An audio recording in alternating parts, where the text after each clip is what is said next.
আসসালামু আলাইকুম। আজকে ভিডিওতে আসছে বাংলাদেশে প্রচলিত কাগজি নোট কতটি, বাংলাদেশে প্রচলিত কাগজি নোট কতটি। বাংলাদেশের প্রচলিত কাগজি নোট হচ্ছে 10টি।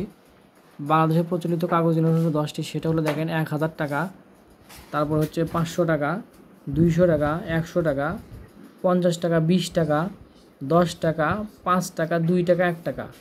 এগুলোর যোগফল হচ্ছে 1888 টাকা। এগুলো মোট যোগফল হলো 1888 টাকা। সেটাকে যদি আপনাদের কখনো আপনার পয়সা করতে বলে তাহলে 1 টাকা সমান 100 পয়সা, অতএব 1888 টাকা সমান 100-র সাথে এটা গুণ দিলেই হয়ে যাবে।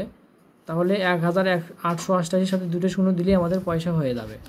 তো এর আগের ভিডিওতে দিয়েছিলাম বাংলাদেশের মুদ্রা কতটি প্রচলিত আছে। এটা কিন্তু ক্লাস 3-তে এই অঙ্কটা প্রচলিত আছে। এটা শুধু 3 না, ক্লাস 4-5-এ এই অঙ্ক অনেক সময় চলে আসে।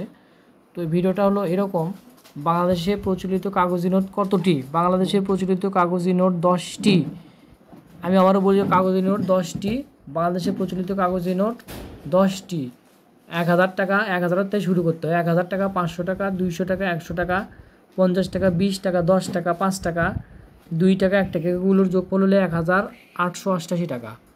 তো এগুলোটাকে যদি পয়সা করতে বলে বা দিয়ে অনেকে পয়সা করে, বা দিয়েও করা যাবে, কিন্তু এটা হলো সঠিক নিয়ম। 1 টাকা 100 পয়সা, অতএব 1888 টাকা সমান 1888 লিখে 2টা শূন্য পয়সা, এটাই হবে।